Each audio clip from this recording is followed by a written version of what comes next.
Nah ini Bu ada 3 bait, ya ada 3 bait dalam zikir ini.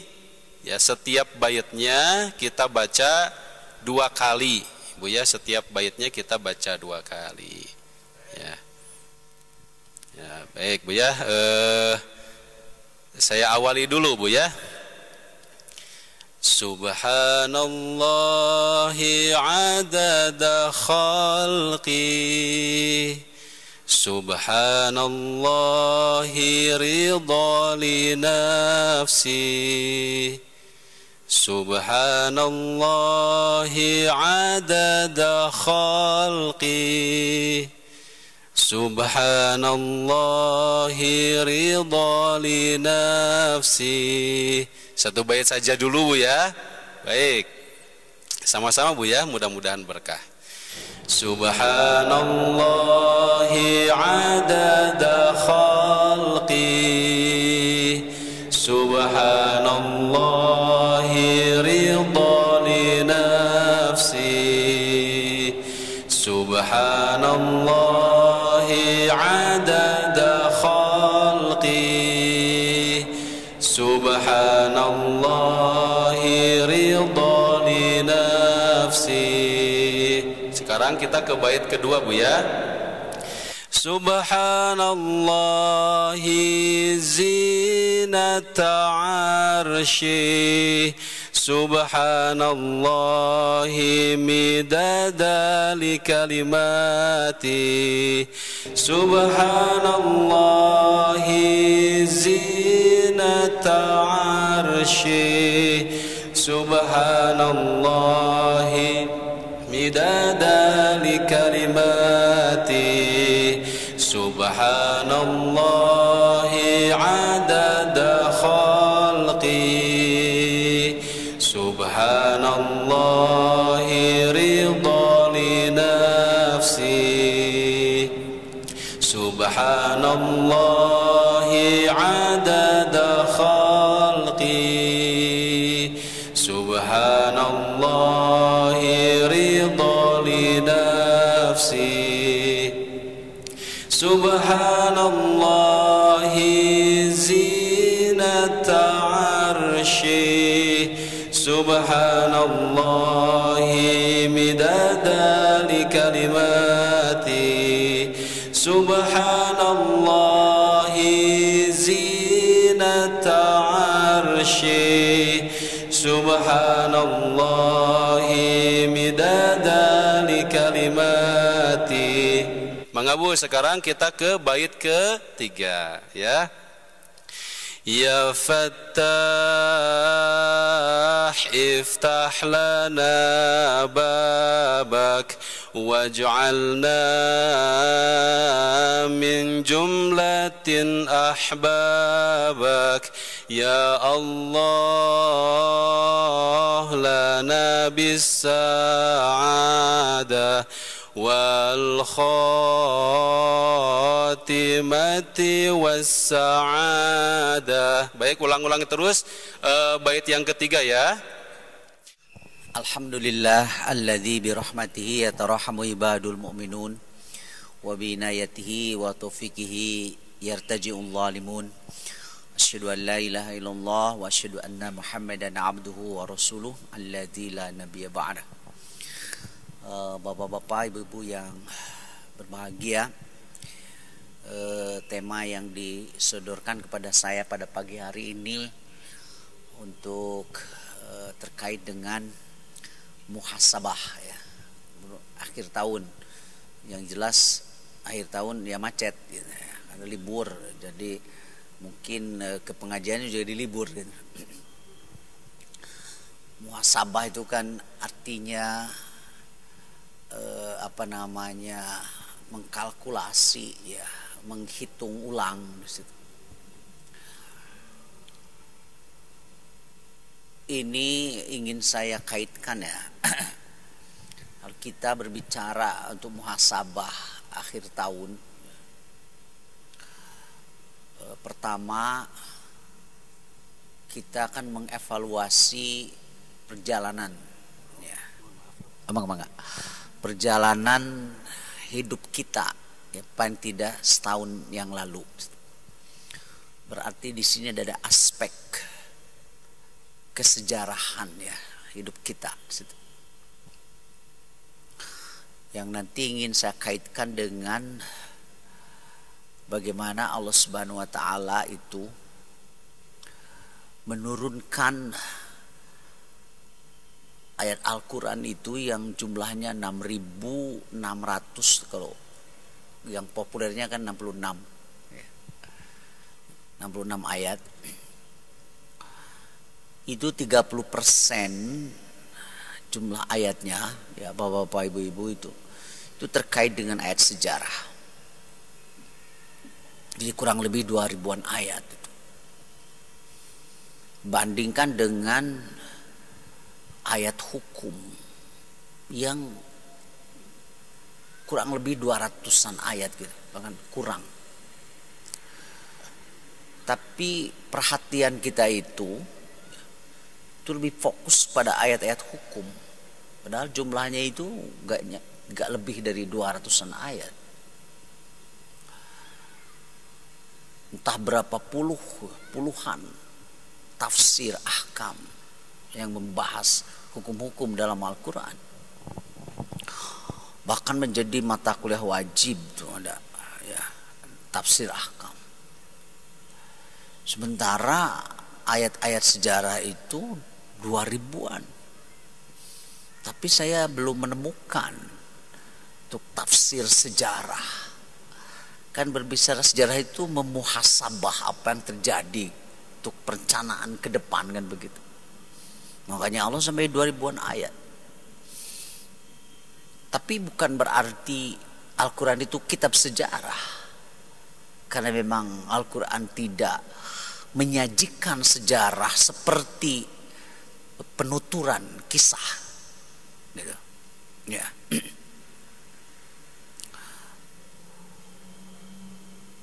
Makanya di dalam Al-Quran itu coba kita perhatikan ya, ada beberapa surat tuh yang diberi nama dengan pelaku sejarah itu sendiri atau kisah tertentu. Seperti surat Al-Baqarah. Diberi nama surat Al-Baqarah kan bukan menerangkan anatomi dari sapi. Ya. Tapi di situ ada kisah yang terjadi pada zaman Nabi Musa alaihissalam. Terjadi satu pembunuhan yang merupakan dark case gitu. Susah diketahui siapa pelakunya. Dan itu bisa menimbulkan ketidakstabilan di masyarakat. Ya. Di kita juga banyak yang kemudian kasusnya itu ditutup begitu saja gitu. Tapi menimbulkan kecurigaan. Seandainya kemarin juga kasus Pak Sambo gitu ya. Tidak dari itu akan menjadi dark case itu. Pak Sambo itu, dan mencengangkan kan apa yang terjadi. Bahkan ada yang diungkap tapi kemudian salah, menjadi peradilan sesat. Itu yang terkenal, itu kisah Sengkon Karta. Dia yang dituduh pembunuhnya padahal bukan. Itu jadi peradilan sesat. Dia sudah dihukum hampir 15 tahun. Karena mereka dua bersaudara itu merasa dia bukan pelakunya, tapi kemudian karena disiksa dan lain sebagainya begitu. Akhirnya mereka harus dipenjara. Tidak terima dia selama di penjara itu. Kan diderap penyakit dia. Kemudian dilakukan eksaminasi. Ya. Kadang itu dimulai dari si pelakunya itu kemudian mengaku gitu. Tapi dia kan sudah hampir 10 tahun lebih tuh Sengkon Karta di situ. Akhirnya dia dikeluarkan.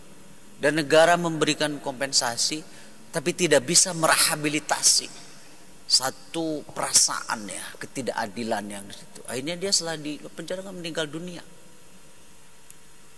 Sengkon Karta itu terkenal tuh tahun 70-an. Kemarin juga kasus Sambo itu kalau tidak dibungkap gitu kan sudah di skenariokan ya, CCTV-nya dihancurkan dan lain sebagainya. Jadi ada peristiwa siapa pembunuhnya pada zaman Nabi Musa alaihissalam. Bingung. Ya. Nah untung waktu itu ada nabi. Sekarang tidak ada nabi kan. Untung ada nabi, itu Nabi Musa. Mereka meminta kepada Nabi Musa alaihissalam, ud'u lana rabbak, cobalah berdoa memohon kepada Allah, beri kami caranya untuk menemukan itu. Ya maka disuruh untuk menyembelih sapi betina. Nah itu. Tapi kan dasar Israel sebenarnya udah clear perintah itu. Tapi banyak pertanyaan yang tidak perlu, akhirnya agak susah juga, hampir-hampir tidak bisa dilaksanakan perintah itu. Kan akhirnya warnanya yang bagaimana, usianya bagaimana, kan begitu. Itu kasratus soal sebetulnya udah jelas gitu, tapi malah menjadi sulit karena diajukan pertanyaan-pertanyaan yang tidak perlu. Akhirnya dilaksanakan oleh mereka, dan setelah itu perintah Allah, ambil bagian dari tubuh sapi itu dan kemudian pukulkan kepada mayat itu, nanti mayatnya akan hidup dan dia menunjuk siapa pembunuhnya. Itu kan kuasa Allah Subhanahu wa taala di situ. Sekarang nggak ada nabi kita ya. Untuk nyari buron koruptor yang padahal ada juga menjadi susah gitu ya di situ. Iya. Ya. Maka diberi nama tuh surat Al-Baqarah karena ada kisahnya di situ. Surat berikutnya Ali Imran. Itu kan kisah tentang keluarga Imran yang kemudian menurunkan Nabi Isa alaihissalam. Ali Imran tuh. Ada surat Maryam, pelaku sejarahnya Siti Maryam. Ada surat Yunus, Nabi Yunus yang terkenal dengan sebutan Zunnun juga dia. Yang dia karena melarikan diri akhirnya diselamatkan sebetulnya kan, dimakan kan di situ karena dia meninggalkan dakwah itu kan berat di situ tuh. Artinya Allah memberikan peringatan. Surat Nabi Yunus, kisah Nabi Yunus. Surat Hud, surah apalagi Yusuf, ya surat Yusuf. Bahkan oleh ibu-ibu yang sedang hamil suka dibaca berkali-kali itu. Ya, nggak ada itu apa perintahnya yang di situ. Tapi itu mah dicocok-cocokkan cenah Nabi Yusuf teh kasef. Itu kan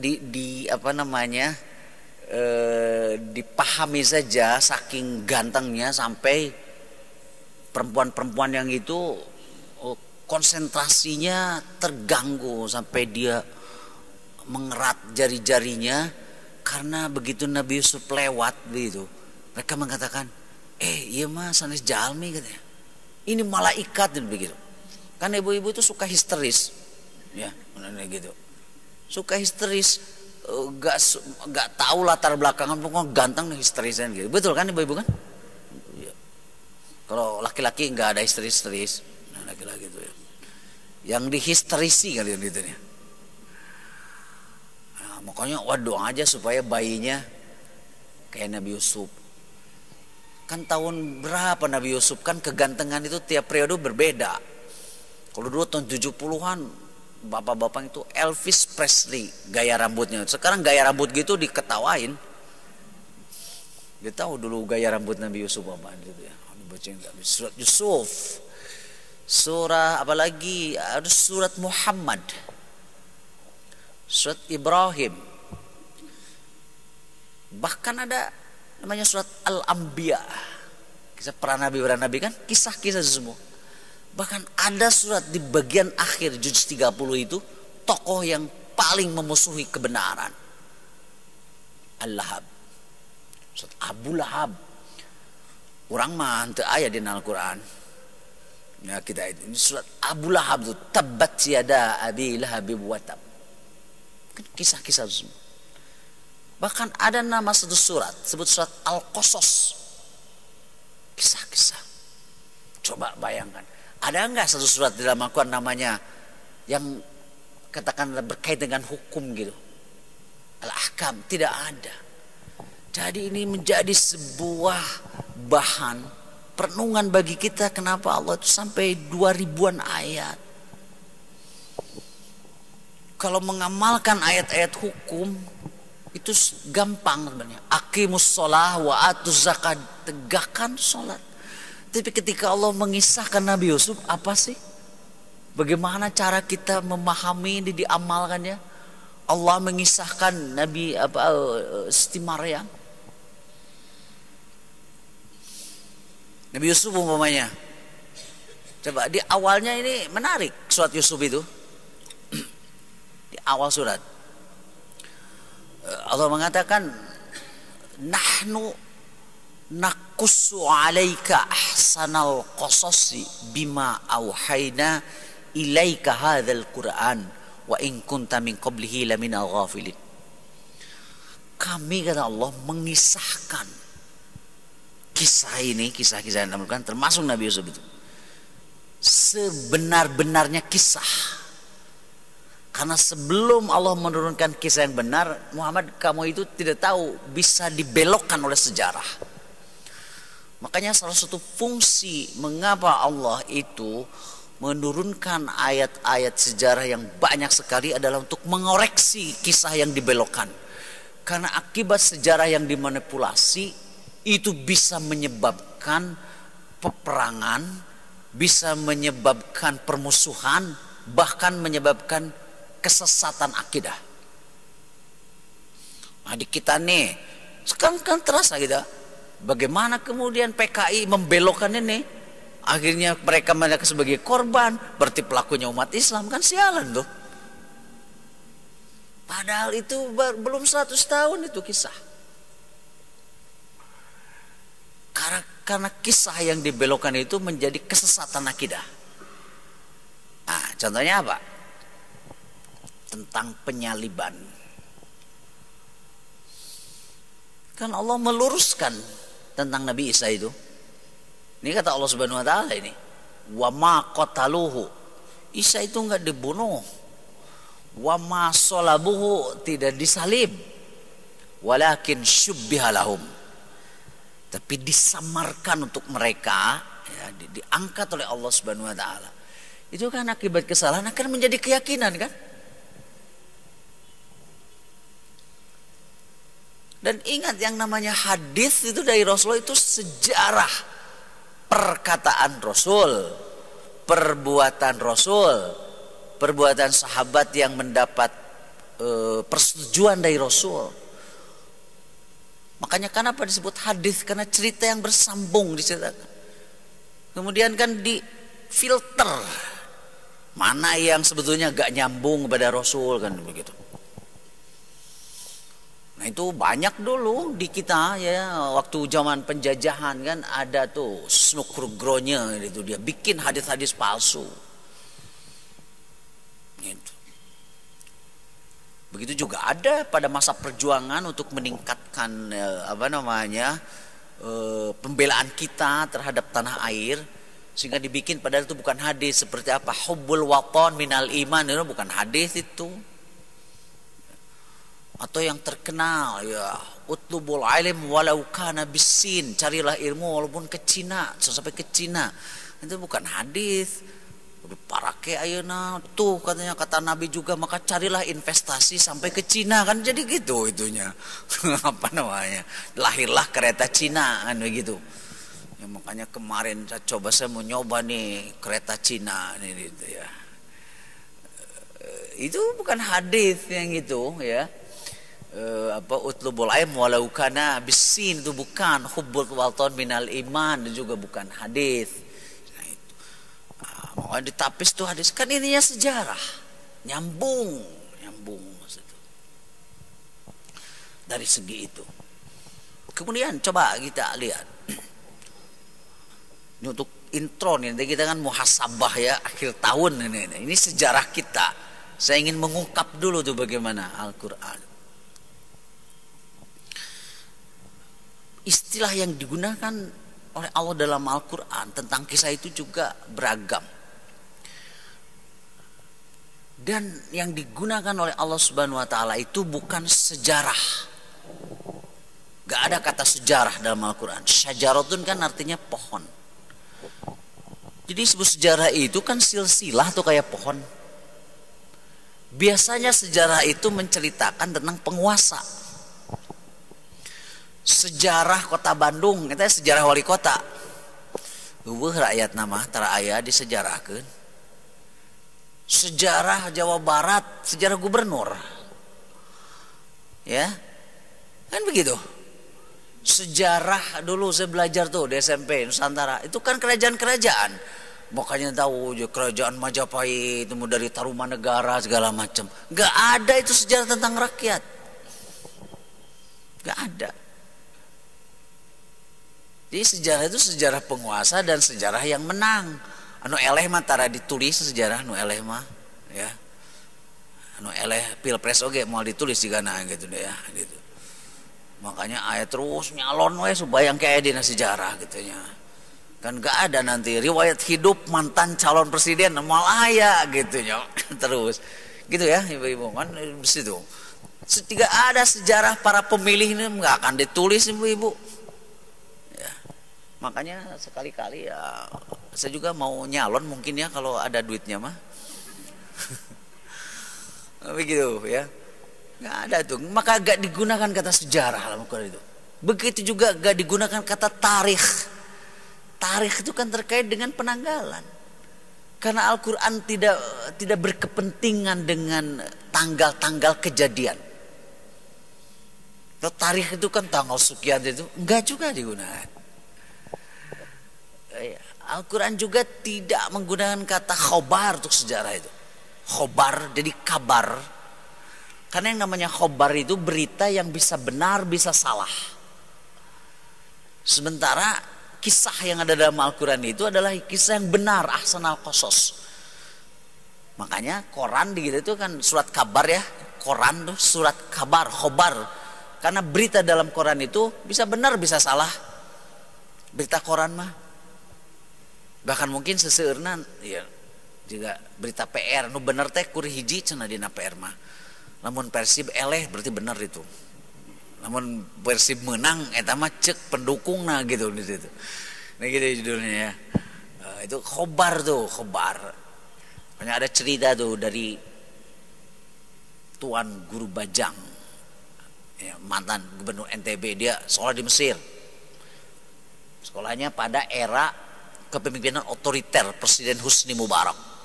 Dikontrol surat kabar semua sama Husni Mubarak. Jadi apa yang layak diberitakan itu dikontrol oleh pemerintah. Akhirnya rakyat gak percaya. Ini mah berita yang tadi ini. Katanya cuma satu yang dipercaya oleh rakyat Mesir, yaitu halaman 10. Halaman 10 itu berita kematian. Jadi tam isina inlay wa narjiun juga di PR kapungkul kan gitu ya. Nah kalau itu benar tuh, berarti ada yang meninggal dunia. Nah itu mah enggak gitu. Itu saking itunya. Ya. Setelah Husni Mubarak jatuh, diadakan pemilihan demokratis, terpilih Muhammad Morsi, dikudeta oleh Presiden As-Sisi yang sekarang. Lebih dikontrol lagi. Akhirnya rakyat Mesir semua berita yang ada di koran tidak dipercaya, termasuk halaman 10. Jadi namun aya berita nu maot teh cantang tuh bener eta teh maot sampai segitunya khobar. Ya, gak digunakan juga. Yang digunakan dalam Al-Qur'an itu kata hadis. Hal ataka hadithu Musa. Nah, udah sampai kepada kalian berita tentang Nabi Musa. Hadis itu berita yang disampaikan ya secara estafet gitu. Hadis. Yang digunakan kata kisah, qasas, kisah. Artinya itu jejak, track record itu. Jadi ahsanal qasas, track record, jejak, trace itu kisah. Kisah-kisah digunakan itu dalam Al-Quran karena menyangkut track record dia para nabi khususnya. Bisa. Kemudian yang ketiga, dan ini digunakan di dalam Al-Quran itu sejak awal itu kata nabaun. Naba. Itu coba bapak-bapak ibu-ibu periksa, saya lupa lagi ya suratnya ya. Langsung ketika dikisahkan putra dua anak Adam. Jadi Al-Quran itu sudah mengemukakan sejarah yang paling tua sekali. Watslu alaihim naba abnai adama. Bacakan, beritakan, kisahkan kepada mereka naba abnai adama, berita dua anak Adam. Nah, yang kita kenal katanya Qabil Habil, hampir gak ada pertentangan tuh namanya Qabil Habil. Naba'a, nabaun. Nabaun itu bapak-bapak ibu-ibu dijelaskan nih oleh pakar bahasa Al-Quran Raghib Al-Isfahani. Khobarun dzu faidatin azimatin. Jadi naba itu adalah berita ya. Kalau tadi kan nabaun itu berita bisa benar bisa tidak. Nah kalau nabaun itu berita dzu faidatin azimatin yang memiliki manfaat yang besar. Yahsulu bihal ilm. Bahkan berita itu dapat membawa kita kepada ilmu pengetahuan. Jadi kalau nabaun itu beritanya pasti benar. Oleh karena itu pembawa berita yang benar itu Allah sebut nabi. Jadi nabi itu kenapa sebutnya membawa berita yang benar? Maka Allah menjaga ya para nabi itu supaya menyampaikan apa yang diterima. Makanya dia memiliki sifat tabligh. Nabi. Kenapa kita tidak diangkat sebagai nabi? Da urang mah lamun berita geus ka urang teh nu ponok jadi panjang, nu panjang jadi ponok. Gitu ya. Begitu. Nabi itu makanya nabi itu pembawa berita yang benar. Begitu. Sehingga semua berita dari nabi dan Al-Quran itu adalah nabaun, membawa kita kepada ilmu pengetahuan. Berarti sejarah di dalam Al-Quran itu ada yang benar, kisah yang benar, ya, kisah yang benar. Nah, udah clear ya sampai di sini. Kemudian ada dua kata ya, yang selalu Allah gunakan setiap kali menyampaikan kisah dalam Al-Quran. Satu kata ibrotun, ibroh, sudah diterjemahkan pelajaran. Jadi kenapa Allah Subhanahu wa taala menurunkan sampai 2000-an ayat agar kita mengambil pelajaran sejarah itu. Berbeda dengan ayat hukum kan, sholat, zakat, bayarin ada situ. Ini mengambil pelajaran sejarah itu tidak gampang. Jadi satu bangsa yang sukses adalah mereka yang bisa mengambil pelajaran dari sejarahnya. Kita ini baru tahun 98 tuh Pak Harto diturunkan karena KKN. Belum 100 tahun. Alasan yang menjadikan dulu Pak Harto diturunkan diamalkan deui kurang ya. Ya.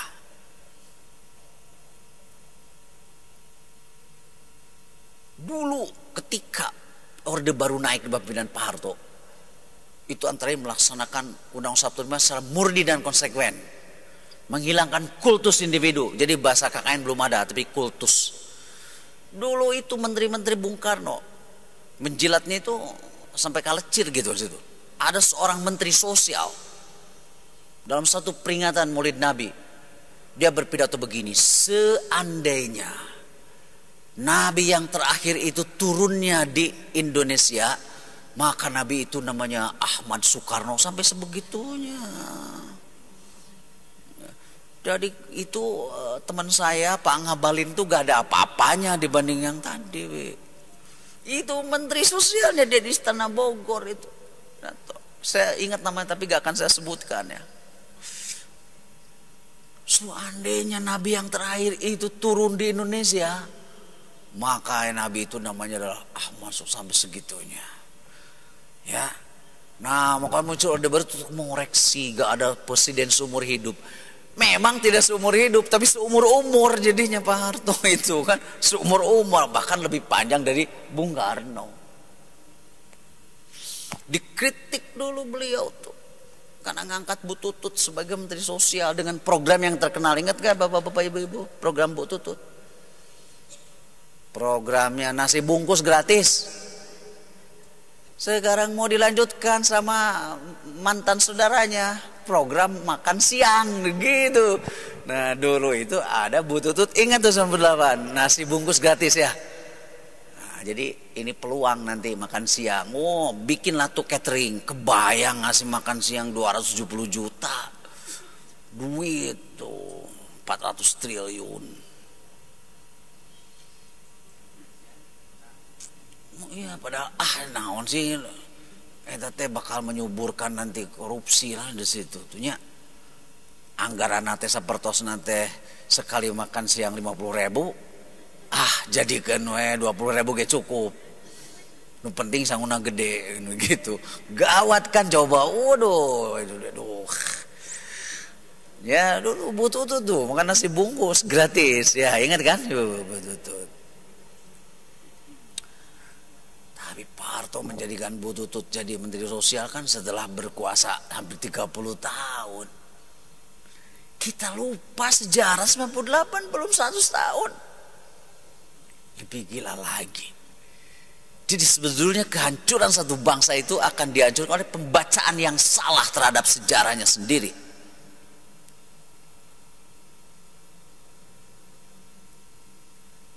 Jadi kenapa Allah tuh sampai 2000-an ayat. Jadi umat Islam seharusnya tidak terpuruk seperti sekarang. Gitu. Kalau kalian baca nih sejarah muhasabah terhadap sejarah ini. Nanti saya kemukakan ada teori yang kemudian dikonstruksi dengan sangat baik oleh sejarawan Inggris terkenal Arnold Toynbee. Ya, dengan teorinya kayak teori ketepel gitu ya, nanti itu sebenarnya dari Al-Quran tuh saya lihat. Belum lama 98 menghapuskan KKN, sekarang itu gila itu KKN-nya lewat hukum, sebut dengan politizations of judiciary, politisasi lembaga-lembaga hukum. Dan gak tanggung-tanggung mahkamah dengan itu. Hakim itu sensitif. Saya kan mantan calon hakim konstitusi nih, harusnya jadi hakim. Tanya tuh Bu Ina teman saya, harusnya ranking 1 nih dari Pansel. Jadi harusnya saya ada di situ. Kalau saya ada di situ kayaknya gak jadi deh gitu.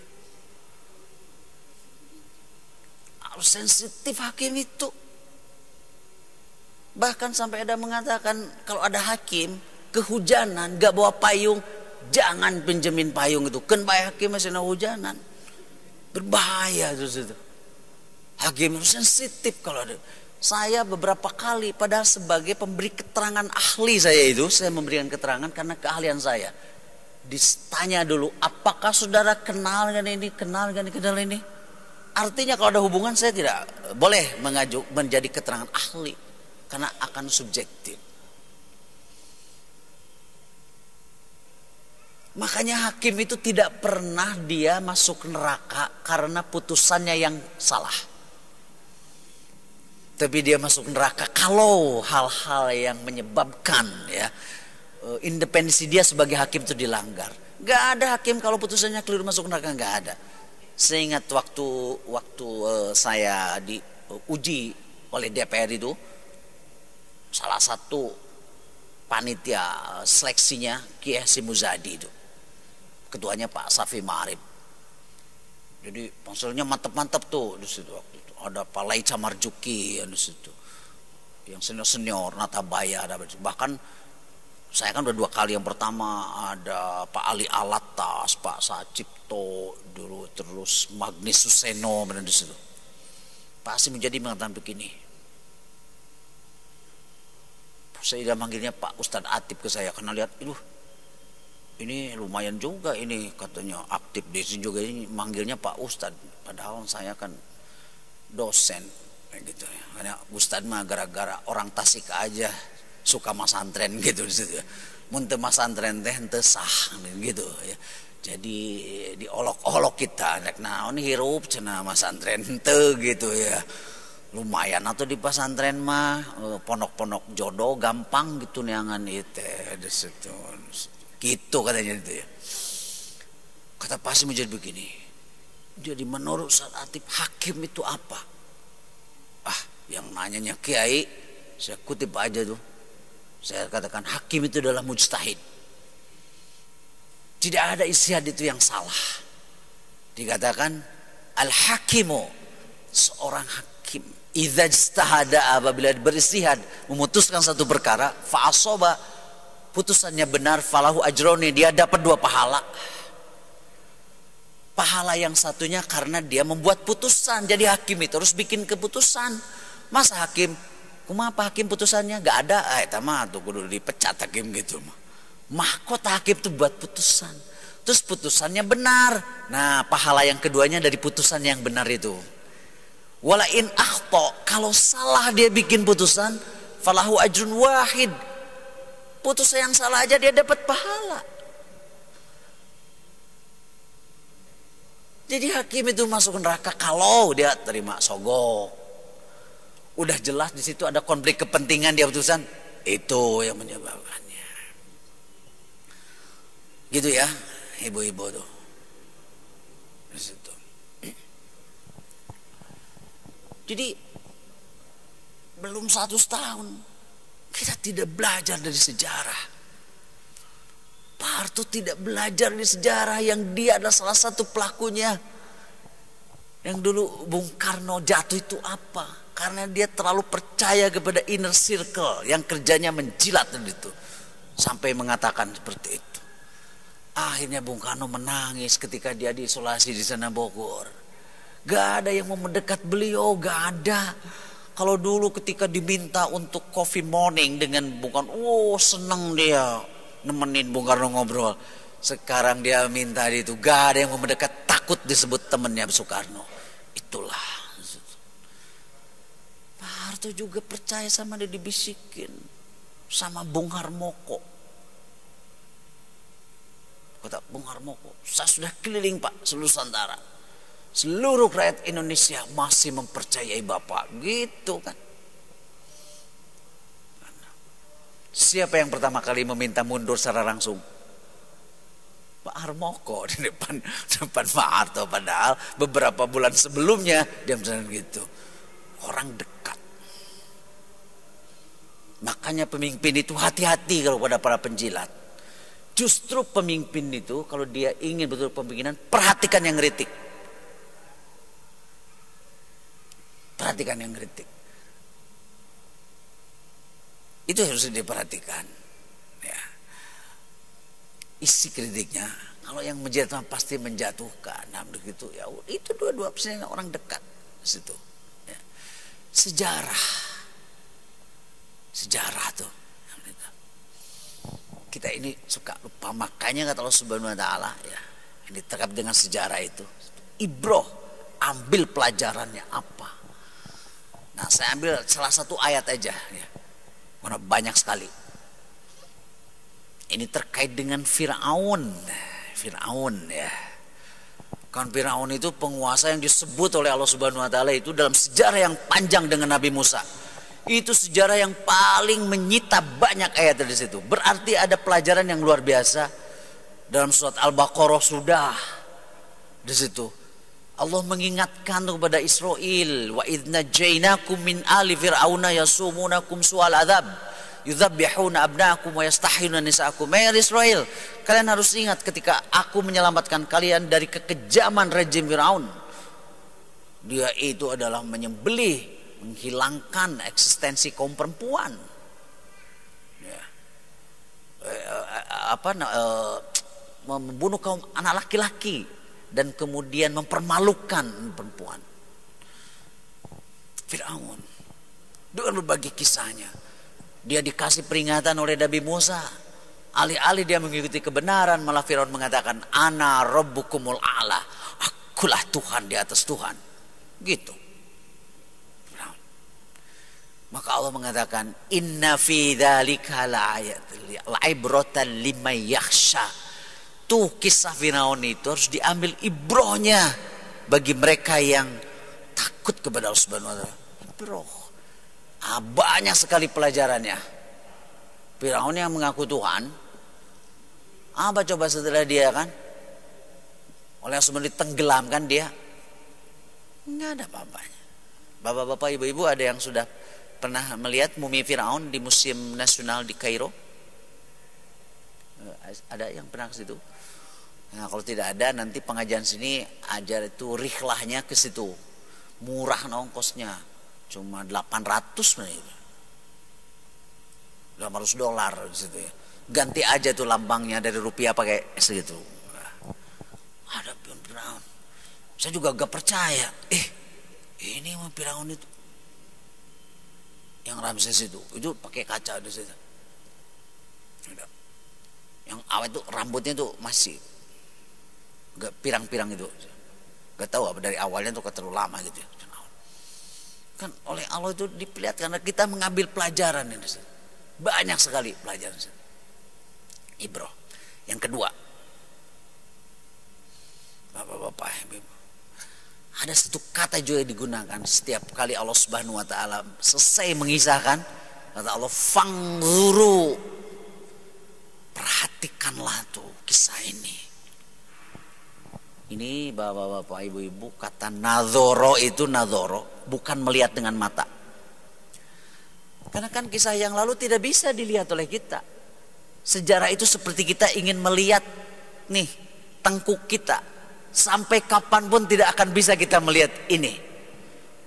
Apa yang terjadi ribuan, puluhan tahun yang lalu tidak bisa dilihat oleh mata.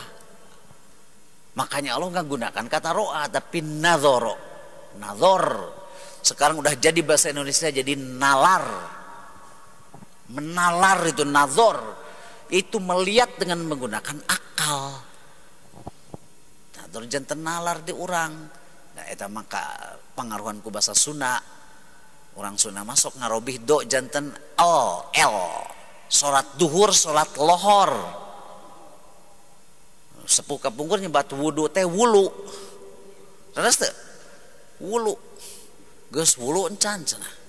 Maksudnya wudu. Salat netepan. Geus ngalaksanakeun katetepan Allah dan teu acan kan gitu. Netepan sebabnya netepan. Jadi kita memenuhi ketetapan itu. Teu aya sembahyang sebab raga berkan eta mah menyembah Sang Hyang gitu. Nah, mata pasuna netepan. Nah, tos netepan teu acan. Jadi kita melaksanakan ketetapan dari Allah. Jeung supaya tetap renggenek dina parentah Allah Subhanahu wa taala. Bahasa Sunda tetap renggenek dan itu ya. Moal ngalartieun nah barudak ayeuna mah maksudnya. Nah, Sunan. Nadoro, menalar. Jadi membaca dengan menggunakan akal. Kisah-kisah yang dulu itu kita tidak bisa masuk ke kisah itu, tapi harus dinalar oleh kita, dibaca oleh akal. Kenapa ya ini sampai begini? Kenapa sampai begini? Dinador oleh kita. Begitu ya, Bapak Ibu. Makanya kenapa Allah Subhanahu wa taala itu untuk sejarah yang sudah terjadi gunakan kata nador. Dan Allah juga memerintahkan kita untuk menalar masa depan pakai nador juga. Makanya ada satu ayat nih yang menurut gabungan dari itu. Nah, coba ini dalam rangka muasabah katanya nih tuh. Surat Al-Hasyr ya, pasti hafal tuh bapak-bapak ibu-ibu. Ya ayyuhalladzina amanu taqullaha wal tanzur nafsun ma qaddamat lighad. Orang yang beriman, nalarlah oleh kalian apa yang sudah kalian lakukan God untuk esok. God. Menurut tafsir Jalalain, God itu ada dua pengertiannya. God memang hari esok. Esok. Dan esok itu bukan milik kita, tapi milik Allah Subhanahu wa taala. Tapi agar kita sampai ya pada hari esok ya, maka kita harus melakukan persiapan hasil penalaran yang sudah di situ. Jadi hari esok itu sangat ditentukan sukses dan tidaknya oleh penalaran kita terhadap sejarah. Makanya muncul teori ketepel tuh yang Arnold Toynbee itu. Jadi kan ketepel ya. Nah, dulu saya suka main ketepel nih bapak-bapak ibu-ibu. Kalau yang mau saya bidik tuh papatong ya, capung. Kan paling didinya dina luhureun jarami tuh. Karena dulu itu pare gede jarangkung itu, kalau sekarang kan pendek. Nah, papatong tuh didinya. Jadi saya ketepel itu pakai karet gelang aja bikinnya, karena objeknya juga deket. Tapi kalau mau saya bidik tuh manuk piit di pohon kelapa aja gitu, maka saya bikin ketepelnya itu dari ban dalam bekas, supaya saya bisa membentangkan ke bawah untuk mencapai ini. Jadi semakin jauh sasaran, makanya mengapa Allah Subhanahu wa taala mengisahkan sejarah itu mulai dari Nabi Adam. Jadi ketepel kita itu tarik sejauh mungkin agar masa depan kita itu berada di depan dibandingkan masa depan yang lain. Begitu itunya. Jadi siapa yang akan atau ingin sukses masa depan tergantung penalaran sejarah kita, bagaimana kita mengambil. Makanya umat Islam itu diminta tarik tuh sampai ke zaman Nabi Adam, tarik sampai ke zaman Nabi Musa, supaya objeknya jauh. Berarti kalau sekarang umat Islam sudah hampir 700 tahun itu dihegemoni oleh yang lain, karena 2000-an ayat tidak dinalar oleh kita. Ayo umat Islam ngomong ke nanti persoalan fikih gitu, kumaha hukumna ieu geus dijelaskan teh geus teh diamalkan. Harus diubah pertanyaannya, bagaimana caranya, bukan bagaimana hukumnya.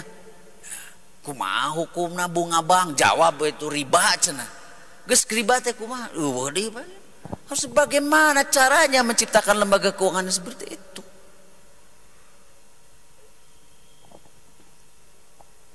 Harus itu yang diubah ya. Untuk God itu. Nah God yang kedua mana yang hari kiamat. Kan hari kiamat tuh esok. Itu esok. Nah Allah memberikan panduan ini. Esok tuh milik aku. Untuk mencapai hari esok kalian ikhtiar hari ini. Makanya Allah mengatakan, nanti silakan buka surat Al-Kahfi. Wala taqulu li syai'in inni fa'ilun dzalika ghoda. Jangan kamu mengatakan kepada suatu saya mengerjakannya esok hari. Esok hari itu bukan kedaulatan kalian. Itu adalah milik aku, apa kita sampai atau tidak ke hari esok. Yang harus dilakukan itu adalah sekarang untuk persiapan hari esok. Makanya ada panduan di situ. Untuk itu kalian setelah berikhtiar itu katakan insya Allah. Ulah ieu mah ikhtiar encan insya Allah diheulakeun. Eta nu sok disebut insya Allah sunnah teh. Ya. Bade kuliah duha moal di pusdanya insya Allah ulah insya Allah atuh karena gambarannya pasti moal. Jadi insya Allah itu adalah pengikat setelah semua ikhtiar yang menjadi porsi kita, karena Allah sudah memberikan akal. Akal itu fungsinya untuk berikhtiar, mencari alternatif. Jadi disebut ikhtiar, khiyar artinya memilih alternatif. Nah memilih alternatif itu otak tuh yang pakai. Ikhtiar atos semauan kita menyerahkan kepada Allah tuh dengan berdoa. Kami sudah di sini. Maka baru kita mengatakan insya Allah. Kalau Allah menghendaki saya sampai itu hari esok. Gitu. Contohnya makia orang bade umrohnya, umroh cenah tenapi haji. Bade umroh moal insya Allah cenah. Tapi daftar encan. Duit gitu. Begitu malah insya Allah tuh itu mah. Itu mah juga hayang dahar tapi ngawap mung, ada gitu. Insya Allah masalah gini dia udah daftar, pasportnya sudah ada, visa yang sudah keluar semua di situ. Baru kita katakan insya Allah semua porsi kita sebagai manusia sudah kita laksanakan. Tapi apakah saya besok berangkat atau tidak? Itu adalah kedaulatan subhanahu. Baru kita katakan insya Allah. Mana ulah juga tadi daftar can, duit paspor can nah ujug insya Allah. Ini cager ente gini gitu. Betul kan? Nah itu. Jadi itu Allah memandu itu. Sejarah itu untuk membentukkan masa depan, tarik, ambil pelajaran situ, ketepel. Jadi kalau kita 700 tahun sekarang kita terpuruk karena kita bukan saja salah tapi tidak membaca isyarat sejarah di Al-Quran di masa lalu. Nah kan ini muhasabah nih bagian akhir kita. Kita akan menentukan masa depan, baca sejarah kita di belakang itu. Kenapa gagal, kenapa ini. Dan apa yang perlu dilanjutkan dan yang tidak. Nah maka Rasulullah mengatakan begini. Man kana yaumihi mithla amsihi. Barang siapa yang hari ini sama dengan kemarin. Maka dia adalah orang yang rugi. Karena tidak ada perubahan, jelas umur ngurangan. Jadi mungkin ya mah balik modal ge henteu karena umur kita tidak bisa dikembalikan. Leung balik modal. Rugi kita, umur udah berkurang tapi sejarah kita hari ini sama dengan yang kemarin. Bahwa khasir untuk orang rugi. Nah dalam rangka untuk muhasabah nih akhir tahun kita nih untuk menetapkan agar man kana yaumi ya, agar hari ini khairun lebih bagus dari yang kemarin. Itu disebut fahuwa robih, orang yang untung. Namun cek orang Sunda manu rebo. Nu rebo teh sanes rebo.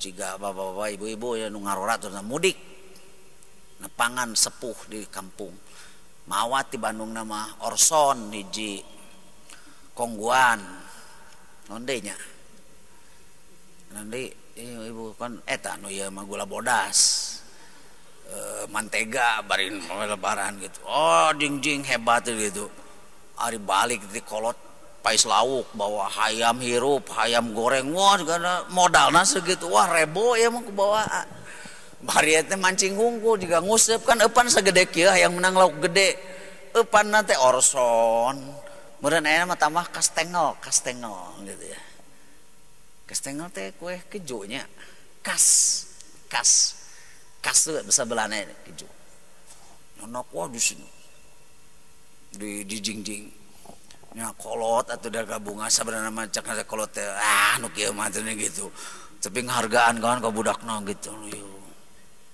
ya si kongguan nate geus kosong dieusian kurang inang di situ kan ya di situ beas nyandak hayam lauk segala rupa bahkan aya oge nu balik nanti minta modal di kolot nanti bari di situ balik terebo padahal tadi kurmawa Orson jeung kongguan teh gula bodas eta ge hadiah paket lebaran di kantor bahkan di situ pisan kahadiahna eta ka kolotnya minahkeun unggul tapi kan ngaranna kolot bunga we ku balikna oge di situ rebo kan usia kita itu tetap 1 tahun tuh segitu tapi kita menjadi orang yang beruntung yaitu harus beda hari ini terus naik dengan kemarin. Man kana yaumihi syarrun min amsihi. Barang siapa yang lebih jelek dari yang kemarin, bahwa mal'unun tuh dilaknat tuh orang itu. Umur namahan, amal defisit. Udah di situ. Nah, kita renungkan ini hari ini. Ya. Jadi intinya itu kan gambar besarnya itu dalam Al-Quran tadi sudah tuh.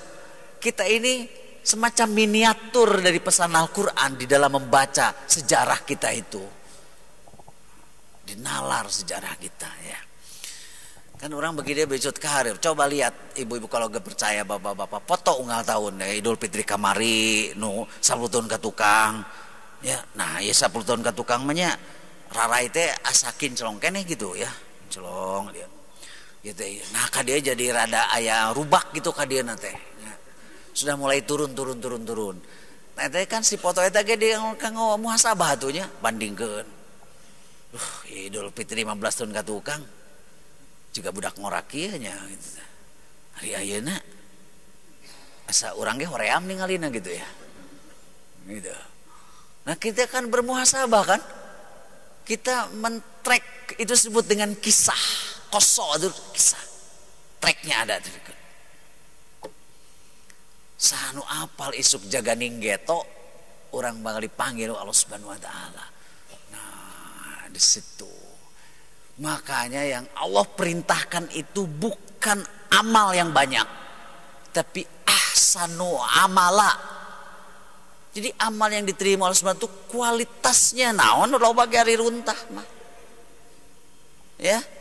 Ah, jadi persiapan ke depan itu orientasinya kualitas. Karena yang kemudian diterima oleh Allah itu ahsanu amala. Kalau mah apal kan bagi dia orang teh bagi kolot. Tidak mungkin kita memproduksi amal yang banyak ke berbagai keterbatasan. Maka itu ahsanu. Apa sesuai usia kita, amal yang paling baik di situ. Ya beda tuh budak orang jengkolot. Ya. Budak ngoramah lamun keur ngongora geus sesep ka masjid itu prestasi. Da biasana nu aya di masjid makarolot juga ayeuna ge kan kebanyakan tuh yang kolot-kolot. Jadi lamun kolot aya di masjid eta mah geus lumrah, geus kitu kakuduanana. Geus kolot teh dek ka masjid itu rek ka mana tuh? Kalamar ke pagawe disengsirikeun sanu butuheun. Anu teh sepuh kieu di titah nu ungkat angkut teh rematik. Di titah mikir spikun. Naon ieu? Apkiran kieu kan di situ. Jadi yang paling potensial menerima teh ya masjid. Jadi lamun aya sepuh-sepuh di masjid teh ya memang geus kuduna anu kacida pisan mah geus kolot mumul ka masjid gitu. Udah terlaluan. Makanya oleh Rasulullah juga diberi apresiasi ini. Katanya ada golongan ada pada satu hari yang tidak ada perlindungan kecuali perlindungan dari Allah Subhanahu wa taala.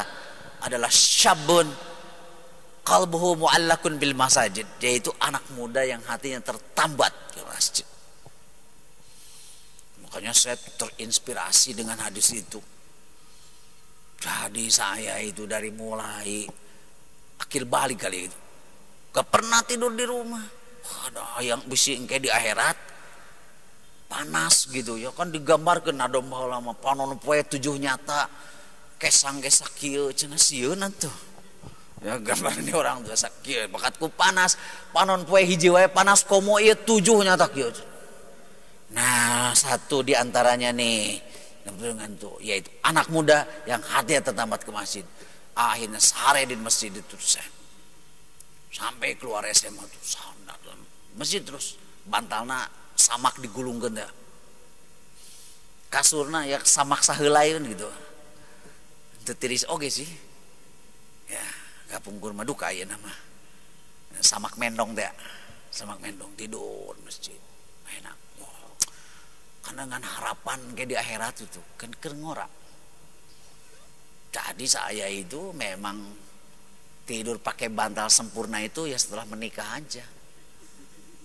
Iya, waktu kuliah aktif nih dulu mah ketua senat yang ketua BEM namanya. Jadi saya tidur di kampus, nah kursi aku mah gitu. Jadi karena lama tidak memakai bantal, mata bes aya bantal teh surga. Gitu ya. Oh, aduh terinspirasi, anak masjid. Tidur di masjid. Kuliah subuh, siap-siap. Berangkat sekolah, pulang ngajari madrasah bener gitu ke masjid deui. Tapi sampai ada teman saya itu sama ini tidur dengan saya di masjid di Pangimaran namanya. Sepuh nanti kieu, ai budak teh cenah ipi kahareupeun rek jadi naon. Hayo we ida kelihar di masjid gitu loh.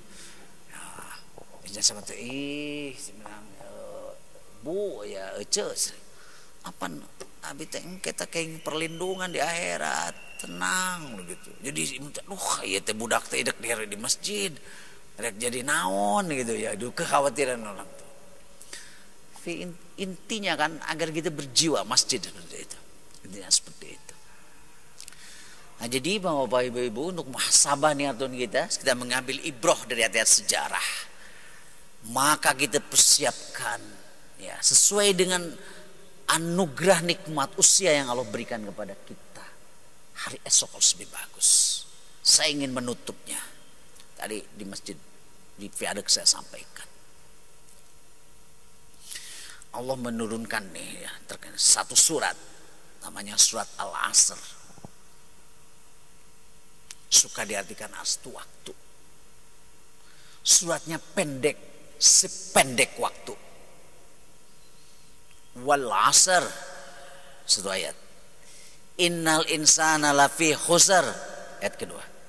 Illal ladzina amanu wa amilus solihat wa tawassaw bil haq wa tawassaw bis sabr. 3 ayatan kurang lebih ya.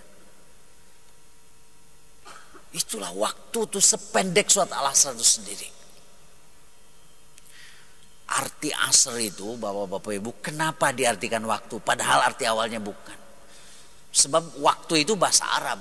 Naon sih bahasa Sundana bahasa Indonesianya waktu ayat enggak ada. Jangan-jangan bangsa kita itu bangsa yang tidak tahu waktu. Karena apa bahasa Indonesianya waktu?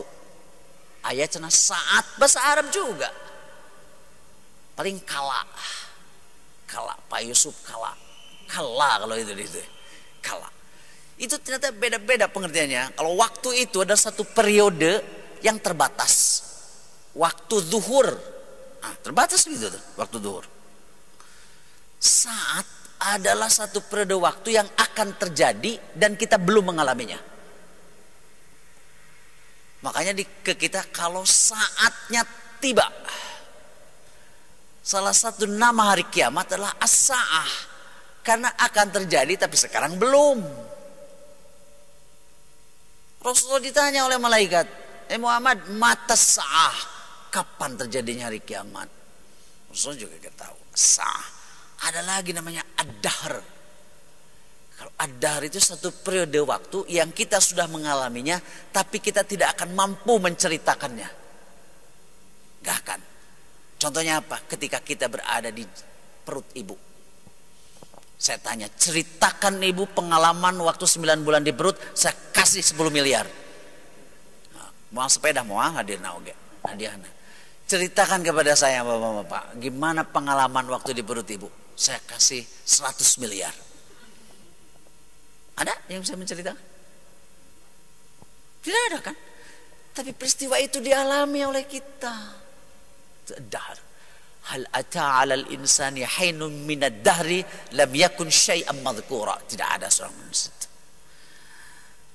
Itu semua berlangsung singkat. As-sa'ah, hari kiamat. Jadi kiamat itu illa bi kalamhil basar. At the blink of your eyes. Ke orang ti dia ngalir ke dia hempak tuh alam dunia. Kalau gak percaya tanya kepada orang Aceh yang mengalami tsunami.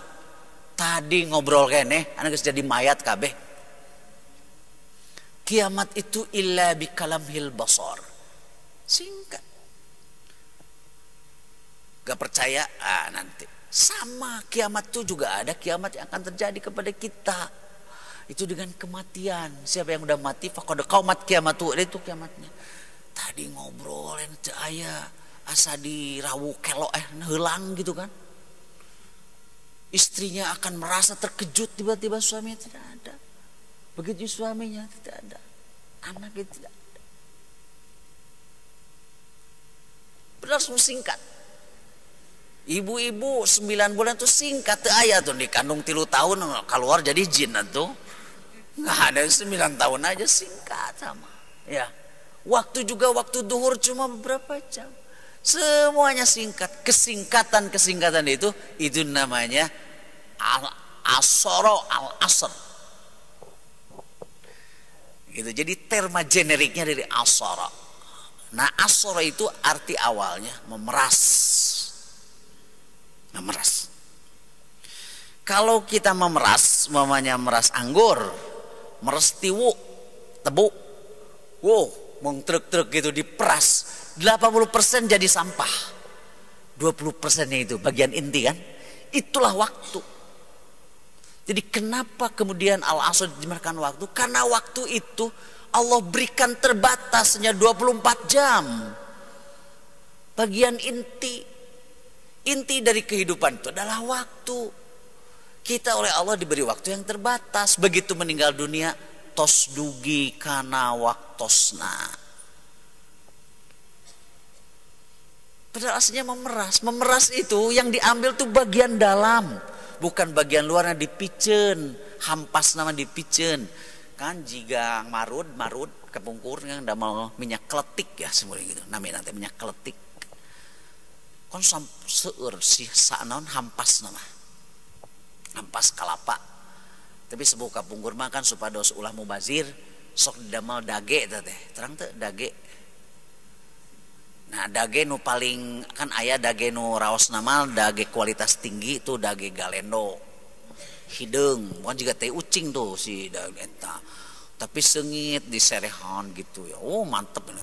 Nah, nu eta mah dage hampas. Jadi udah mencek guru teh ieu matematika na teh 5, maneh mah tuh nyatuna jeung dage hampas wae cenah. Ini udah hampas jadi dage deh ya gitu. Malah sebutna otak dage cenah. Gitu ya. Enak terus aya. Tapi sim kuring dage galeno ya lumayan lah jadi profesor oge gitu. Dage galeno di hideung tah di kitu jeung sareng sangu teh. Tapi seungitnya ku sereh. 100 hulu kalapa diparut paling jadi seberapa botol teh minyak nama hampasan di situ itu asoro. Jadi waktu itu adalah yang keluar dari ini itu 24 jam 24 jam. Makanya kenapa wal asar suka dikatakan demi waktu demi yang terbatas. Kalian rugi kalau kita tidak bisa memanage yang terbatas itu. Apal-apal geus tahun 2023 hutang can lunas cicilan tilu pensiun geus kan liurnya di nepi ka pensiun cicilan teh angges-angges di situ ya. Terbatas. Apal-apal geus tahun 2003. Makanya ibu-ibu, bapak-bapak saya mah gak suka reuni itu. Gak suka. Datang ke SMA saya reuni setelah hampir 40 tahun. Kan kabayang teh atuh rerencangannya nu istri di kerjaman ararok saget ya kinyis-kinyis gitu imut-imut pas papangi teh teu wawuh je ge rugi nah jadi papangi jeung nini unggul itu do ganti casing 40 gitu ya saya anu tos rada cek urang Arab malham kathir nu tos dagingna seueur gitunya bahasa lain dari gendut kasih kan itu baheula can nu emut-emut teh ayeuna geus mung moal reuni deui situ. Inilah tuh kalau kata orang this time goose fly, terbang begitu cepat, terbatas. Allah menciptakan manusia itu, kami ciptakan kalian dalam keadaan lemah, terus kuat, lemah kembali. Nah, ketika kita kuat itu coba pada usia berapa tahun? Timiti umur 1 tahun kan sampai umur 25 lah gitu ya. Karena kan berjuang. Paling meureun nu ieu teh 25 kayak gitu. Mending sampai usia 55, kan 30-an. Kan itunya kan kita ini manusia apkir aja dari situ. Nah, pensiun. Saya ketemu teman-teman, geus pensiun. Nah, eta di dinya mah nih terekolot gitu, pensiun euy cenah 4 tahun ka tukang. Saya masih lama pensiunnya 12 tahun lagi. bener cenah anu can pensiun mah seger ceuk nu pensiun teh. Da salah atuh geus pensiun tapi otakna juga teu dipensiunkeun dari segi itu. Urang teh ngajenghok cenah aya ningali gaji sampai pensiun. Manehna begitu nih gaji teh. Aduh, teh sirikna kapiuhan ieu mah cukup keur mayar listrik hungkul atuh cenah sakieu. Itu tuh, Bapak Ibu. Wal asr, perhatikan yang terbatas. Nah, jadi kita muhasabah kamari da urang teh nya tahun itu. Ayeuna geus bade Ramadan deui. Cek sepuh baheula makan paribasa anyuk ngahutang lamun elek Idul Fitri engke dibayar Sawal. Sawal teh begitu diberi tanggal 1 dengan paribasa dibayar Sawal. Atau ke dibayar Ramadan itu entos bade Ramadan deui. Itulah waktu muhasabah kita itu. Des dalam rangka muhasabah kita, siapa yang sukses adalah orang yang bisa memanage keterbatasan. Ari anu sagala aya mah sanes sukses, tapi sakedahna datos sagala aya. Saya sering mencontohkan ketika saya kuliah. Si budak mahasiswa ieu mah ieu kos nanti diunpadkan didinya. Caket mukana nu bangsa jalan Imam Bonjol gitu. Wow, mantep didinya. Kantun mapahkan sekedar jabat harariis didinya mah teu hareudang. Dipaparin pembantu si kos nanti kuliah sabulan sebenarnya gitu, terus lulus biasa. Tapi nu dia mah aya di Tasik, di Ciamis, Garut es tuning di bahanan karena nanti karena bawa wesel kamu rumahnya kadang-kadang telat gitu ya gitu teu cukup sararena teh di masjid we gratis ini dinya. Paling lamun perbaikan gijina lamun aya nu ieu anu naon syukuran gitu. Atau sim kuring mah kalorosan sih kan sekelwaseur gitu nya gang. Kata jeung rerencangan ka dinya. Sup teh kanu hajat. Mangga cenah. Samaruk teh undangan dua daerah gitu. Mau tapi jadi naon teh kebenaran ayeuna mah geus we urang api-api ieu cenah. Mun poe Sabtu jeung poe Ahad teh kadinya ternyata ayeuna ge sok teh kumaha dibaratik masuk ayeuna mah mana kadinya tidur di masjid dugikeun ka lulus kan gratis di masjid tapi bari urang bebersih di situ lulus itu sukses itu nya atuh da sangeunah-ngeunah naon ge ditu kan mun marondok teh di seketiap tengah jalajar gitu. Kadang-kadang orang mawa anuk sorangan ujug-ujug na aya geus basa teh dipiheulaan udah di situ. Waduh, mah tapi da kumaha deui kitu nya. Jadi si anuk teh tereh belel. Ya nu bodas di tepuguh warnana di situ dia. Kemudian dia lulus sukses.